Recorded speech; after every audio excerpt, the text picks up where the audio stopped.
নমস্কার, অঞ্জনাস কুকারিতে সবাইকে স্বাগত। আজ নিয়ে চলে এসেছি ভীষণই জনপ্রিয় ও সহজ একটি রেসিপি, যা আপনারা হামেশাই বানিয়ে থাকেন, বাসন্তী পোলাও। যে কোনো পুজোর ভোগ হিসেবে এই বাসন্তী পোলাও আমরা নিবেদন করে থাকি। এছাড়াও কোনো অনুষ্ঠানে বা একঘেয়ে মুখে স্বাদ বদলাতে এই পোলাও আমরা বানিয়ে থাকি। খুব সহজে এবং অল্প সময়ের মধ্যে ঘরোয়া কিছু উপকরণ দিয়ে এই রেসিপিটি বানিয়ে নেওয়া যায়। এই পোলাও যে কোনো চাল দিয়ে বানানো যায়, তবে দেরাদুন রাইস বা গোবিন্দভোগ চাল দিয়ে বানালে সবচেয়ে বেশি সুস্বাদু হয়। চলুন তাহলে শুরু করি আজকের রেসিপি। আমি এখানে 2 কাপ গোবিন্দভোগ চাল নিয়ে নিলাম ও জল দিয়ে খুব ভালোভাবে ধুয়ে নিলাম। আপনারা আপনাদের পছন্দ মতো চাল নেবেন, তবে চেষ্টা করবেন গোবিন্দভোগ চাল দিয়ে পোলাওটা বানাতে, তাতে এর স্বাদ ও গন্ধ ভীষণই ভালো হয়। দোকানে এই গোবিন্দভোগ চাল নতুন ও পুরনো দুভাবে পাওয়া যায়।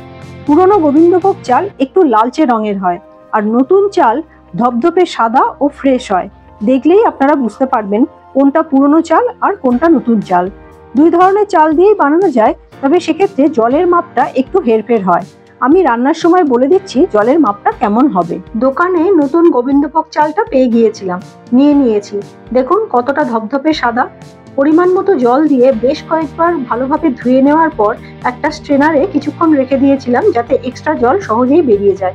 তারপর একটা থালার মধ্যে চালগুলো নিয়ে আধ ঘন্টার মতো খোলা রেখে দিয়েছিলাম। দেখুন চালগুলো কেমন শুকনো ঝরঝরে হয়ে গিয়েছে।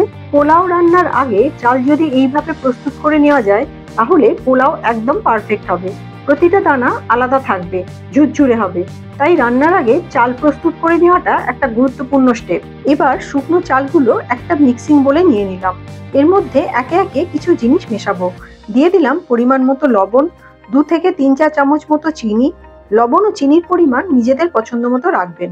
দিয়ে দিলাম 1 চা চামচ গরম মশলা গুঁড়ো, 1/2 চা চামচ হলুদ গুঁড়ো, 1 চা চামচ আদা বাটা ও সবশেষে 2 থেকে 3 চা চামচ মতো ঘি। এই ঘি কিন্তু পোলাওয়ের একটা প্রধান উপকরণ। আপনারা সাদা তেল দিয়ে করতে পারেন, তবে ঘিয়ের মতো স্বাদ হবে না। পোলাওয়ের প্রধান 2টি বৈশিষ্ট্য হলো গন্ধ ও স্বাদ, যা শুধুমাত্র গোবিন্দভোগ চাল ও ঘিয়ের জন্য হয়। তাই চেষ্টা করবেন এই 2টো উপকরণ অবশ্যই ব্যবহার করতে। এখন সব উপকরণ চালের সাথে খুব ভালোভাবে মেশাতে হবে। বেশ কিছুক্ষণ সময় নিয়ে চাল মেখে নেওয়ার পর আধ ঘন্টার জন্য রেখে দেব। দেখুন পোলাওয়ের হলুদ রং কি সুন্দর এসে গেছে। এতে কোনো আলাদা ফুড কালারের প্রয়োজন হয় না। এবার চলে এলাম রান্নার পর্বে। শুরুতে 1 চা চামচ ঘি দিয়ে দিলাম।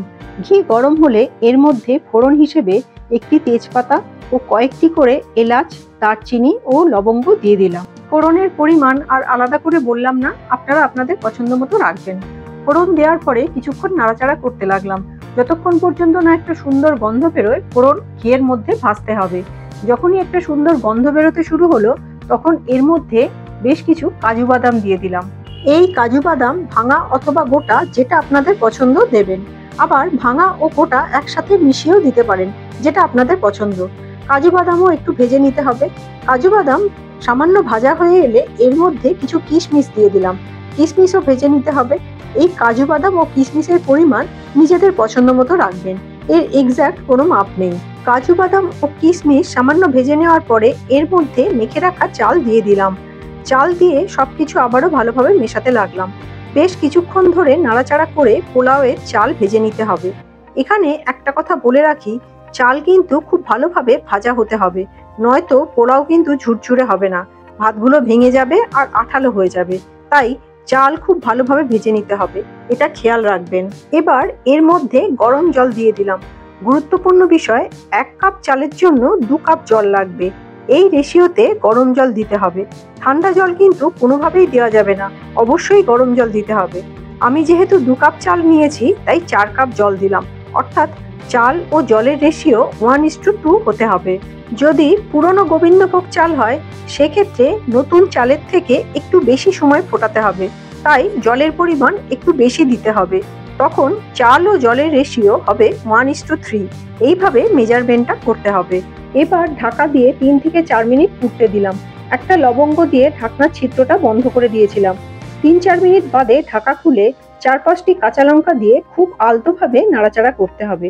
কাঁচা লঙ্কা অবশ্যই দেবেন, তাতে একটা সুন্দর স্মেল আসে পোলাওয়ের মধ্যে। দেখুন চালটা এখনো একটু সেদ্ধ হতে বাকি আছে। মিষ্টি একটু কম মনে হচ্ছিল, তাই আরো 2 চা চামচ চিনি দিয়ে দিলাম আর মিশিয়ে দিলাম। এই নাড়াচাড়ার কাজটা ভীষণই আলতোভাবে করতে হবে, নয়তো চাল ভেঙে যেতে পারে। তাই খুব সাবধানে নাড়াচাড়া করতে হবে। নুন চিনির পরিমাণটা এই সময় চেক করে নেবেন। আবারও কয়েকবার ঢাকা দিয়ে চাল সম্পূর্ণ সেদ্ধ হওয়া পর্যন্ত রান্না করে নিতে হবে। একটা ইম্পর্টেন্ট বিষয়, রান্নার পুরো সময়টা কিন্তু গ্যাসের টেম্পারেচার লো টু মিডিয়ামে রেখে করতে হবে। হাতের কাছে কিছুটা গরম জল রাখবেন। যদি প্রয়োজন হয়, যতক্ষণ না পর্যন্ত চাল সম্পূর্ণ সেদ্ধ হচ্ছে হালকা করে ছড়িয়ে দিতে পারেন। তবে বেশি জল কিন্তু একদমই দেওয়া যাবে না, তাহলে পোলাও সম্পূর্ণ নষ্ট হয়ে যাবে। দেখুন, আমার চাল পারফেক্টলি সেদ্ধ হয়ে গেছে। এখন শেষ ফিনিশিং টাচ হিসেবে আরো 2 চামচ ঘি দিয়ে দিলাম। ঘি দিয়ে ভীষণই আলতোভাবে মিশিয়ে দিলাম। আমার চাল কিন্তু একটাও ভাঙেনি। আর এখন দানাগুলো একে অপরের সঙ্গে একটু লেগে থাকলেও ঠান্ডা হওয়ার পর কিন্তু একদম ঝুরঝুরে হয়ে যাবে, তাই চিন্তার কিছু নেই। এখন ফাইনালি কিছু সময় ঢাকা দিয়ে রাখার পর পছন্দ মতো কোনো সাইড ডিশ দিয়ে পরিবেশন করা যাবে। আমি চিকেনের একটা প্রিপারেশন দিয়ে পরিবেশন করলাম। বন্ধুরা, এবার বিদায় নেওয়ার পালা। আপনাদের কাছে একান্ত অনুরোধ, আমার রেসিপিটি যদি ভালো লাগে তাহলে লাইক, শেয়ার ও সাবস্ক্রাইব করে আমার পাশে থাকবেন। রেসিপিটি শেষ পর্যন্ত দেখার জন্য সকলকে অসংখ্য ধন্যবাদ জানাই। সবাই ভালো থাকবেন, সুস্থ থাকবেন। নমস্কার।